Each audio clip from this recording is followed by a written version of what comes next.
Our wellness initiative is to pave the gravel sidewalk around the athletic fields. This will increase the overall well-being of the Judson community. Our 3-year plan to pave the track is to increase a walkable community, and the purpose will allow a designated track for people to exercise outside. This will provide a stable ground which will decrease the amount of injuries, and it will increase the amount of activities, for example, skateboarding, rollerblading, and biking. This track will also provide a safe location for people to exercise. It is separated from cars, so people don't have to worry about that. Our estimated cost our total is $30,000, and we plan to raise $10,000 each year. So our design is for our 5K.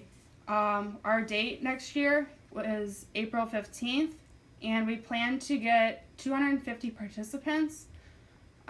We are asking the cross country and track team to volunteer, as well as the ESS department. There will be concessions provided before and after the race, and water as well for the participants.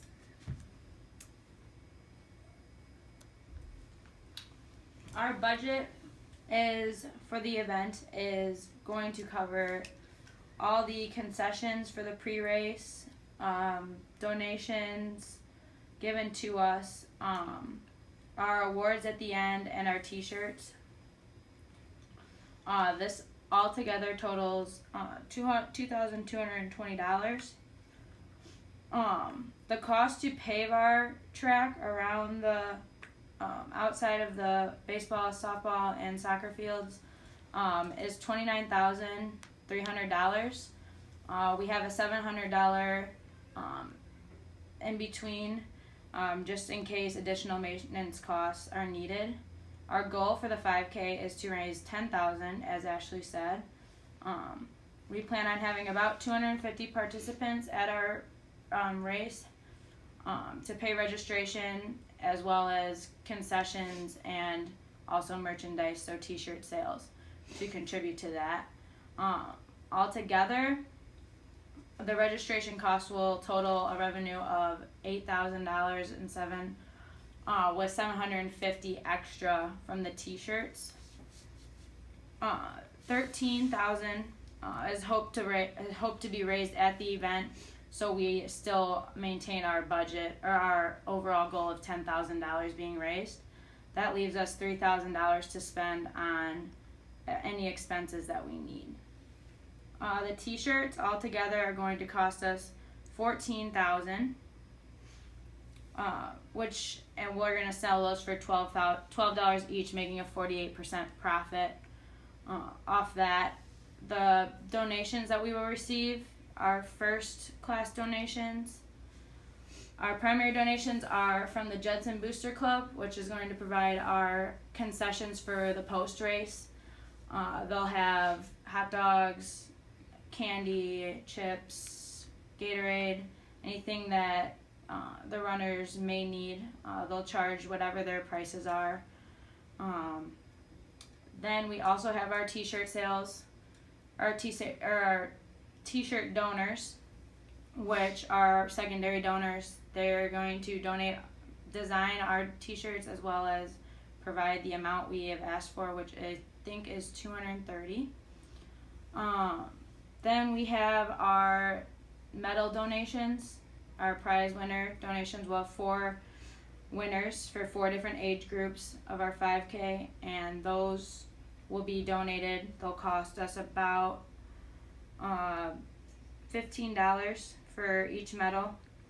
And our third secondary donor is for the bibs, so we can track the runners and have their numbers. Also keeps track of registration for us as well. And then another primary donor for us is Judson University, just for allowing us to use their facilities, as well as their outdoor track to run on. The success of the campaign is based off of how much we are going to make. So whether or not we make our goal of $10,000, which according to Rob Hannison, he created a blog for runners. One of his blogs was titled "The Big Race versus Small Race: The Pros and Cons to Different Race Sizes." The pros to a short races are that it's cheaper. Our registration fees there's 3 different registration fees. Early registration is $25. Late registration, which is after 4 months of pre-registration, is $40, and then the on-site registration is $45. That's really low cost for 5K. In the area, the average is about $40 to register. Another advantage is that it's closer, so we're targeting the Judson community as well as their families. Most of them are from the Elgin area, so they are close to the event. It's easy to drive to, and the course is a very simple course to manage and do. The third benefit is that it has better parking. So we'll have the whole parking lot from the fitness center as well as the parking lot in front of the admissions and also the academic center for parking. So our event is easy to access, and if we still need more parking, we can also use Lindner Tower and provide shuttles. The fourth positive benefit to our campaign is familiar faces. So like I said earlier, we're targeting Judson population. Judson's a small campus. A lot of people know each other. Our goal is to bring in that community, build it stronger, so you won't be running with strangers. Even when the teachers or faculty want to bring their their kids, they won't go unnoticed. They'll still know each other, and everyone will build that community in that way.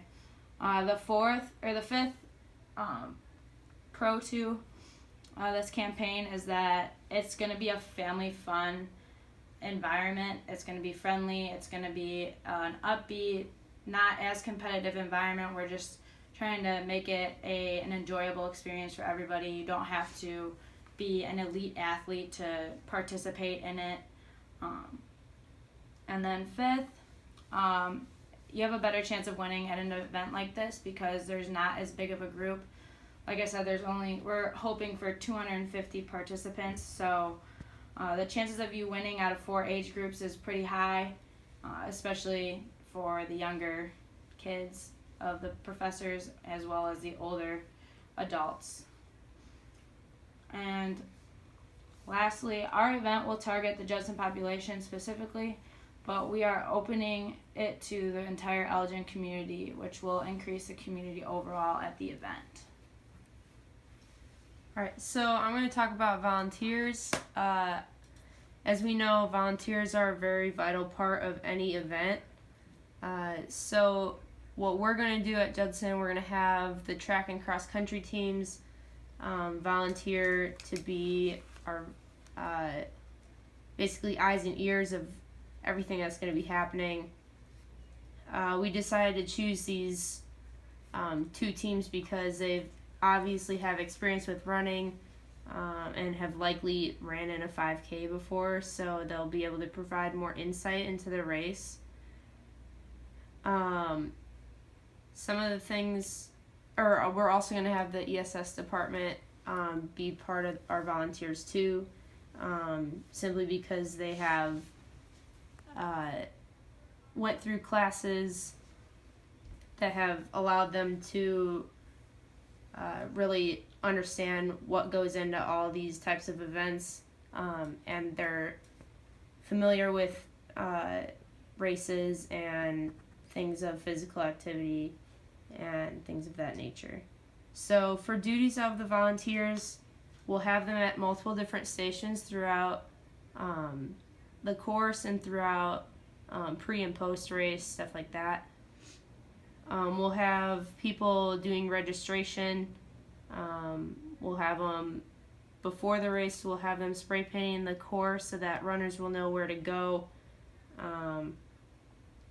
We'll have them at the concession stand helping out with the boosters.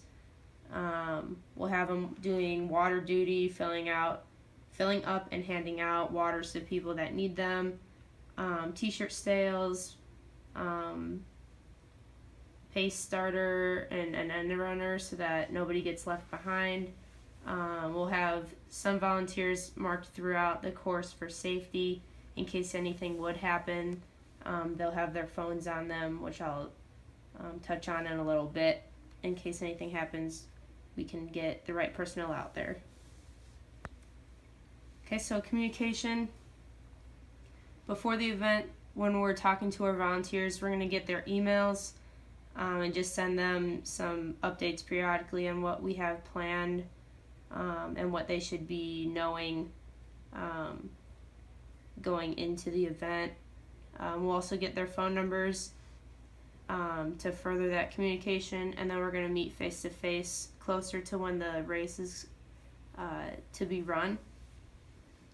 And then, like I previously mentioned, during the event, we're going to have all of our volunteers have their phones on them so that we'll be able to contact them if we need anything else from them at their spot, or if they need anything from us, they'll be able to get a hold of us too. So our event outline, our event is a decentralized organizational structure because there are several individuals responsible for making business decisions and running the business or event. Our 5K group, our administrators, myself, Ashley, and Kayla, are going to be those people who are responsible for it. Decentralized organizations also rely on a team environment, which is what our event will thrive on because we want to bring our community together and really form that team. So as far as a timeline goes, 1 year from our event, so about this time, we're going to figure out like our basics, place, date, time, what all we're going to have equipment wise that we'll need to get. We'll start making like to-do lists and all that good stuff. About 7 months out, we'll be in contact with volunteers and donors to make sure that we're going to have enough of each of those. 3 months out, we'll have an in-person meeting for the volunteers so they can ask any other questions that they have for us, and we can answer them in more detail than email or phone. And we'll also be finalizing some details so that our volunteers know exactly what's going to be happening. For the month of the event, we'll be double checking with donors and be in constant contact with them to make sure that everything is set and nothing is going to deter them from not being able to donate what they said they were going to. We'll be doing pre-race setup and making sure everything with registration is all set and ready to go. And then on the day of the event, we'll be doing registration again, filling water jugs, doing the spray paint, setting up t-shirts to sell, and anything else that might need attention. Okay, and so we hope that you will come out to the Judson Jog next year, and we hope to see you out there.